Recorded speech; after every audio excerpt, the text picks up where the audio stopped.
Welcome to Ladies Talk Show. This is your host, Leah Richheimer. You guys are sending in such amazing questions. Info at Ladies Talk Show. INFO at Ladies Talk Show. Okay, go ahead, Gila. Let's go. I know we have backed up from last week's show. Okay. So Shiffy's asking, my husband has a group of friends he hangs out with frequently. At first, it didn't bother me as much, but I see he's waking up later and texting them a lot, and I feel like he got sucked into some kind of cult. I spoke to him about how I think it's nice he has friends and downtime, but also it's becoming obsessive. He only told me that this is his outlet and he's not interested in dropping out of the friend group. I feel like we're on a hamster wheel with no solution. I'm not quite sure what troubles her about it. I mean, waking up late.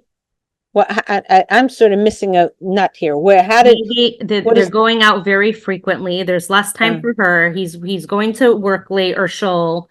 He's texting them constantly. He's like swallowed into this very big distraction of friends. I get it. Okay. Interesting. This one to me seems like, especially that he's not really listening to her. It seems to me like this is a case of needing therapy, of why he's not satiated in his relationship with her enough to forgo that. Because unless it's just like it's a habit or addiction, I'm really not sure. I don't know how to answer that. All I know is that behavior that's out of sort of the normative, box, if it doesn't bother anyone and it's not troubling anyone, it goes into hate. I mean, as long as you don't hurt anybody, and it falls into the halachic guidelines. But if she's feeling lonely from his friends, or she's feeling like one-upped by his friends, or like she called it a cult, which is not normative, and I wonder how all the wives of those other guys are feeling. And and if he's going out multiple times a night with his friends, then does not bode well for a good, healthy, strong marriage. So there's something else going on, whether it's issues with the husband, or I want to say mental health issues, whatever, that's the key word everyone uses today. And it's not very nice because it has such a weird connotation, where, as I do weird things, everyone does weird things. Is that mental health problem? I don't know. I'm not an expert in that, so I can't, but I do know that somehow it bothers me a little bit that people are labeled as something, and they maybe that'll help them get help. I don't know. Okay. But anyways, off that horse. The main thing, I'm not trying to go down a politically thing. I don't feel knowledgeable enough to make an assessment of that. But for this issue, I do feel that she can't get on the other side of it herself. I think a third party is needed, because she, whatever she's going to say, is he's going to be like, what are you telling me how to live my life? It's going to cause a lot of conflict. Whereas if you have a third party, a rabbi or a therapist or just a wise person, both of them, admire, somebody, maybe from their dating days that helped, get the shidduch going, whatever, somebody in their life could come along. And if he were to say, that's weird, you're going out 4 nights a week with your friends, that's not an appropriate behavior. You're not single anymore. You need to be there more for your wife. If someone else says it, he'll hear it without being defensive. Well, he might be upset or defensive there, but if his wife says it, then it's like she's the bad guy. So that's where I would go with this. Get a third party involved. It's a very, very good question. I'm sorry you have to deal with it. And I wish you best of luck on it. Okay. Okay. Gitsy's asking, what do I do when my husband does something that really hurts me and then he can't see that it hurt me? He doesn't even say sorry, as he doesn't feel like he did anything wrong. Oh, if she's still on, ask her, does he, wait, she said he doesn't say sorry? He does not say What sorry. does she say to him? Does she saying, would you? That it hurts me. And he doesn't see why it hurt her. Uh-huh. Because he feels like he didn't do anything wrong. Right. So at a time when you're not in the middle of an argument, in the midst of when you're in the middle of a conflict, that's not the time to do strategizing and figuring it out and planning for the future. That's not the time. The emotions are too crazy, bouncing all over the place. There's too much energy in the room, too much anger in the room. You need to tone it down. Wait.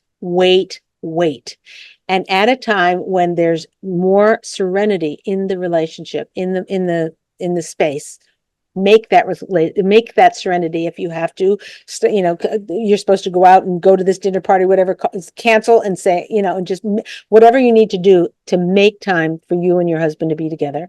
And then I would say to him, listen, I just, need to talk to you about how, sometimes when you say things that are upsetting to me or hurt my feelings or whatever, and I tell you and you don't hear it or you don't apologize, it makes me feel unheard, it makes me feel invalidated, it makes me feel like, you're not, you don't care. What are we going to have, take the problem. And for those of you on the audio, I'm taking my hands and I'm putting them forward and saying, how do you think we should handle this? And then, maybe you'll say, oh, well, you're just too sensitive and, whatever. He might say that. And your response is, okay, that might be true. I'm too sensitive. I'll try to work on being less sensitive, but what can we do to help you be able to say you're sorry to me or make me feel better when those kinds of things happen? What do you think, dear? And hand the problem to in his lap again. So that is basically the strategy that will be crucial for you to be able to get back on level playing ground with him. Very, very crucial. And if you try that and really you're doing it from your heart, you're doing it softly, you're doing it sweetly, and you really try once or twice or three times and it's just ain't working, get a third party involved because it is an important issue. And if a husband does something to hurt a wife, some things we really should just let go. Some people are way too sensitive, myself included. Okay, way too sensitive, and we need to be a little thicker skin and a little bit like, all right, he didn't say that exactly right, but it's okay. On the other hand, if the husband is saying mean things and he can never say he's sorry about it, that lump under our rug just stays there and sits there and makes us feel worse and worse. And then he says another thing and that piles up and another thing and another thing. So it's very, very important to get to harmony in the marriage. And I have a whole on chapter, in one of the chapters, later chapters in Marriage Secrets. I talk a lot about how come back to harmony in a relationship and how to go through it step by step. So that might be very helpful to you as well. Okay, good questions. Let's see. What else you got for me, Gila? Okay, so this next question is also apology oriented. So maybe we could string it along with that other answer if you need to add anything onto this one. Okay. So Bracha's asking, every time I gently approach my husband about something that bothers me, he goes straight into defensiveness or into something that I'm doing that bothers him. It always becomes about him. I don't feel heard at all, and I try to follow all your methods in Marriage Secrets. Seems like I always have to just apologize to him and get barely any apologies in return. Wow. So my question is, what did he say when you told him all this? Maybe play him back this show and say, hello, the question you asked me is exactly what you need to bring to him. And say, I'm not sure what to do about this. I feel like I've tried this, I've tried that, I've tried all these different things. I don't know how to feel validated. And look, if you said it like that and say, it always comes back to you. It's always about you. People who are self-centered and narcissistic, which I'm not saying your husband is or whatever, but this is just a rule for life. People who are like that, when you tell them that it's all about them, they don't want to hear it. They can't hear it. They're like, you know what I mean? Like their ears are blocked. So that's not going to help you. And when somebody's thinking about it just themselves. So what you could say and how you could handle it is you could say that, give me a second. You could say to him, I'm not quite sure how to share my feelings because I feel like sometimes I share them with you and I feel like I express them and then the subject gets completely shifted over to something else, either you or a different item or a different area or something I did or something like that. And I feel like I'm not sure how I can give over the message so that it's heard. and then zip your lip. Where's my duct tape? Hey, who took my duct tape? Here it is. Okay, it's all stuck to this. Okay, fine. Hello. Anyway, then duct tape yourself. Don't say anything and let him answer. And let him say, well, you're too sensitive and I don't see it that way at all, and blah, blah, blah. And say, you know, I feel like I feel like I'm not I'm unable to get my point across. And even right now, when I'm trying to get my point across, I feel like it's not getting across. What can I do? So you understand what I'm doing here? You're taking the blame and in a way to get advice from him on how to be heard. But hopefully that'll somehow it's not a manipulation. It's kind of like having him see it from your side of the point. Like I'm doing everything to try and to be connect with you and to feel heard and gotten and validated, and it's not working. What can I say differently? And hopefully he might give you some 5 tips you never thought about. Like, well, whenever you come to me with these things, you always do it with a lot of blame. And that really hurts my feelings. And you're like, oh, gosh, I thought this was his problem. I didn't realize, he'll teach you how to interact with him in a better way that he can actually hear you. So that's the strategy. You can think of a lot of other strategies, but that's the strategy I think I would start to mull over, and an approach that gets him on your side to help you to connect better with him, even though in your mind it's he's not letting you, he's not listening to you, and he's not validating you, and so forth. But as we always say, there's always something a wife can do, and that kind of a conversation hopefully will open the doors. Okay, fantastic. What else? Okay, what you got, Okay, Keela? great. So Sophia's asking, my husband says he will do things for me and then he forgets. I don't like to remind him because I feel like, well, if he truly loved me, he wouldn't keep forgetting. For example, today he offered to do the grocery shopping and never went, and offered to wash the floor and never did. I know it sounds silly, but it makes me lose trust in him and not take his kind offers seriously anymore. Am I not important enough to him? Great question. My question is, what did he say when you told him all this? If you understand, there's like a gist here, which is that, people carry things in their heart of whatever. Bring it to your husband and say, listen, you say what do you want me to do? That's the question. Here's what happened. You said you're going to be going grocery shopping and you didn't, and it happened with this and this, and give them a few examples and say, I'm not trying to make you defensive.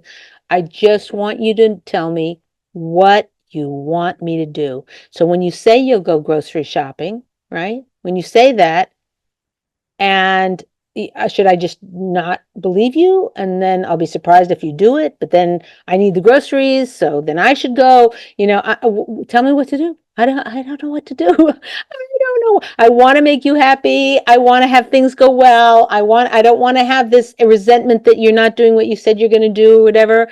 I love you.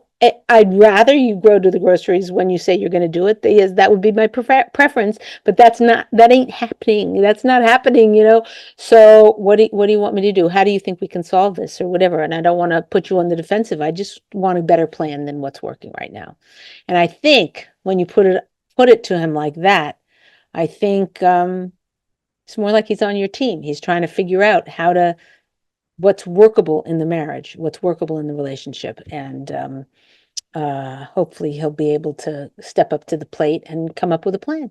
And if he won't come up with a plan and he says, I don't know, and well, I mean to, and if this goes around and around in circles and you're getting nowhere, and the thing say, I think what I'll do is when you say I'm going grocery shopping, I'll answer back, that would be wonderful. If you haven't gone grocery shopping within 2 hours, then I'm going to go myself. Is that okay with you? Or something like that. Would that be okay with you, dear?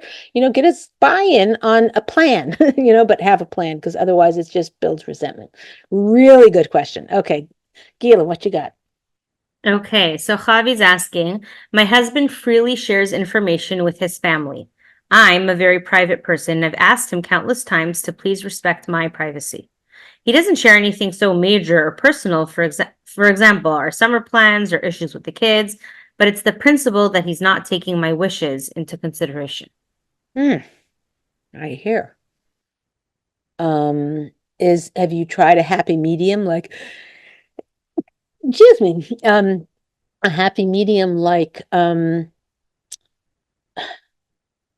if he's not, if he's not sharing things that are personal, which I totally get, and he shouldn't, that would be an act of disloyalty for either of you to share things that, are private in your own life. But if it's not private things like your summer vacations or something like that, maybe your definitions of what's private and what's not private is different. And he might think of, summer vacation, oh, it's like, who cares? But you're like, no, we're still deciding it and whatever. Then they're going to give their input, give their 2 cents, and I want us to come up with a plan together, whatever it is, whatever your whatever your rationale is for, why you don't want them to know. I would share it with them and say, our definitions of privacy are different. Mine end here, yours end there, and then try and figure what where that line is, where the juxtaposition, where it's crossing or miscrossing or something like that. And then when you get to that point, say, okay, I'm going to move a little closer to you if you move a little closer to me. So let him share, so anything that's about the kids, you're welcome to share. Anything about our personal decisions, I don't want you sharing. That's an easy boundary for him to understand, and to agree on. The problem is, if he's a much more open person, he's going to make mistakes left, right, and center, and it's going to be very, very frustrating for you.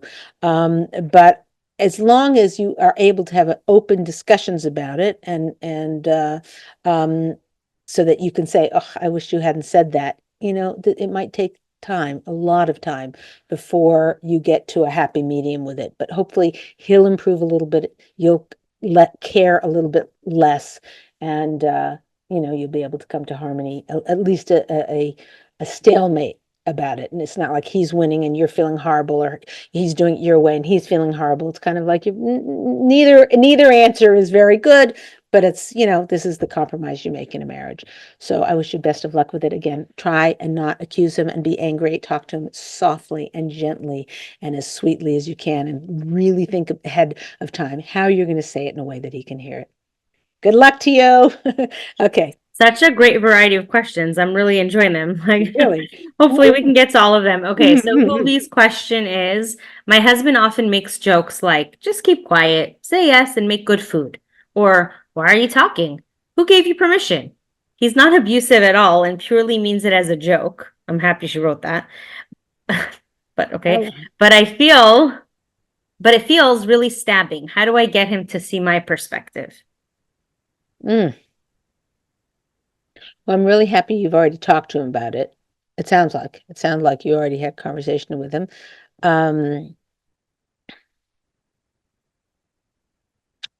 This is a toughie because probably the comments are being made in front of other people. If they weren't in front of other people, you'd have a lot more options. One is just walk out of the room. You know what I mean? Like I don't like this, and goodbye. And then don't go out there for 3 weeks. You walk out, say, I just need to cool down a little bit, and then come back, and then you'd say, I'm sorry, what you said hurt my feelings. I know you think it's a joke or whatever, but it makes me feel invalidated and like you don't love me, and it just, whatever triggers could be triggered, you've triggered all of them. So, whatever, you don't have to be that harsh, but I'm just saying, have them have clarity on how it hurts you. If you were in front of if nobody else is there. But I have a feeling there's either kids there or other people at the Shabbos table or wherever you are, people are overhearing, and then that would be an act of disloyalty, or, it would be, it would be showing, it would be a little bit lush and har about your husband, because like he acts so badly that I had to leave the room, so it's not appropriate.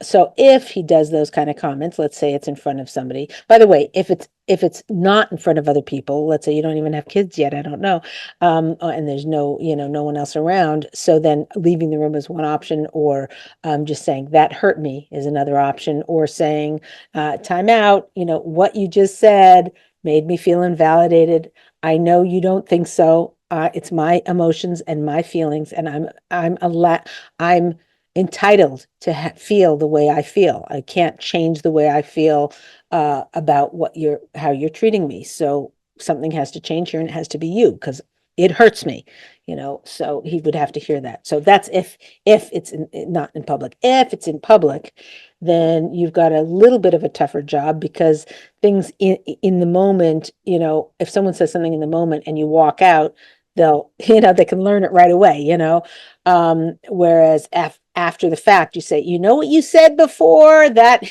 so it's not as ideal. Again, this contradicts a little bit what I said in the last show, where I talked about how in the heat of battle is the wrong time to start plan for the future.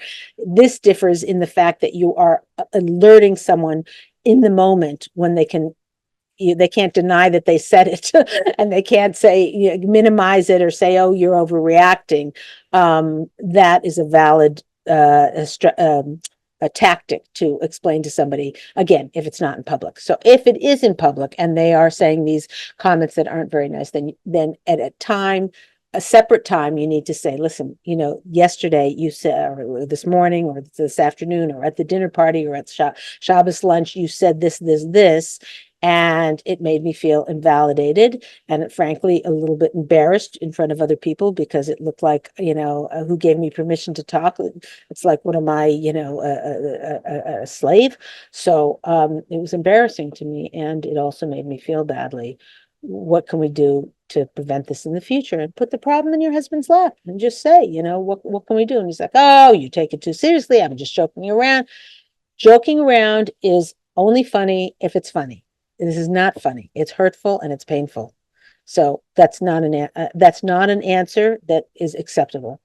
What can we do about this? And just keep pushing and pushing. And your husband better than we do. So, maybe really brainstorm, get a piece of paper and write down all the things you could possibly say, what you think his reaction would be. And you keep writing. And by the end of it, you might come up with something really, really great that you don't think of off the top of your head. That could be worked out with a friend. Like, my husband does this. What do you think I should say to him? Again, the friend has to be very supportive, shalom bayis. Some people are like, oh, your husband's a jerk. That it ruins shalom bayis. So don't go to someone like that. But the key is that if it's happening in front of other people, you need to handle it separately, and you need to handle it well. You need to really think of thoroughly what is going to be the most effective. Okay, good luck with it. It's a toughie. That's a challenging thing, because it feels a little bit like he doesn't get it, and he doesn't get you, and doesn't understand that would be painful for anyone to hear. And he said, well, I did it with my friends, well, guys are different, and yeah. Okay. Good luck with it. All right. Okay. Time for one last question. Okay. Goldie's asking, every day my husband comes home and falls asleep. Outwardly, I'm a compassionate wife and I give him the space to sleep. Yes, I read your book and that's why, in parentheses. Yeah. But when I see he sleeps for most of the evening, inwardly, I'm bubbling with resentment and disrespect. Firstly, it's not fair on me. I also work hard. Secondly, most of the time my kids see him, he's sleeping. He's a great husband and our marriage is good, but I end up feeling angry at him every single night. Oh.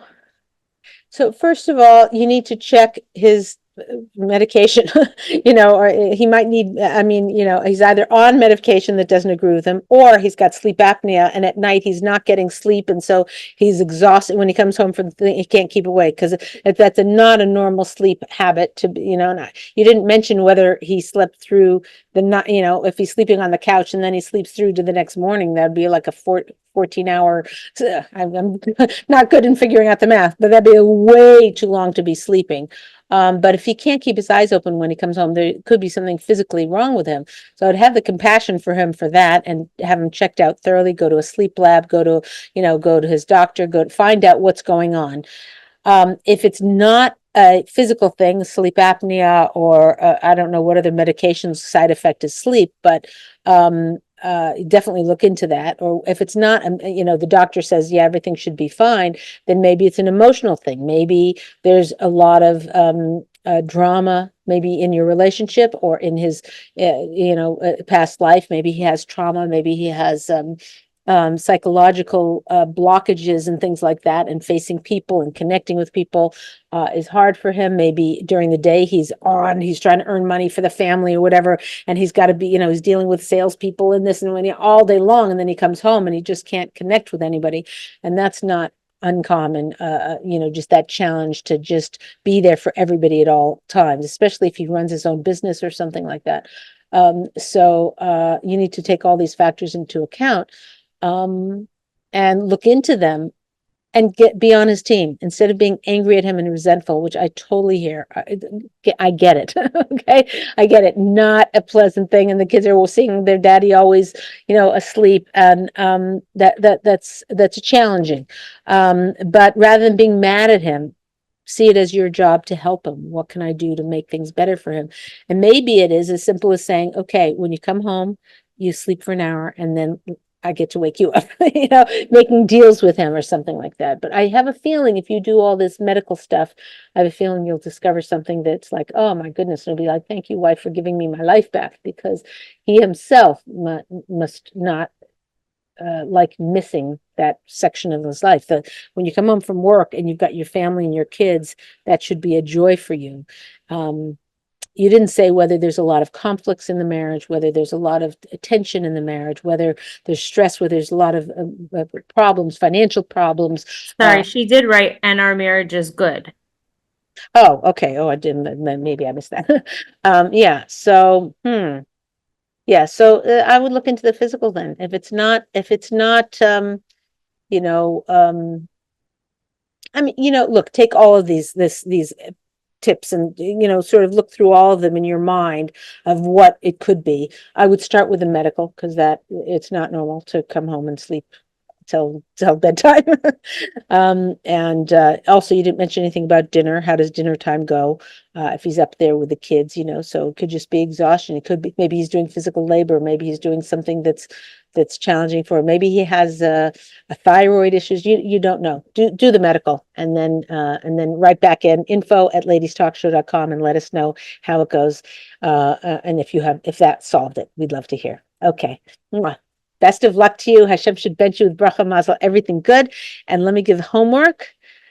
One time this week, when you are trying to, when you're upset about your husband for something, dam l'chafsis, meaning give him the benefit of the doubt. Think, okay, you know what? That's the way it is. That's the way Hashem wanted it, or it's not his fault. Give him as much leeway instead of being mad at him.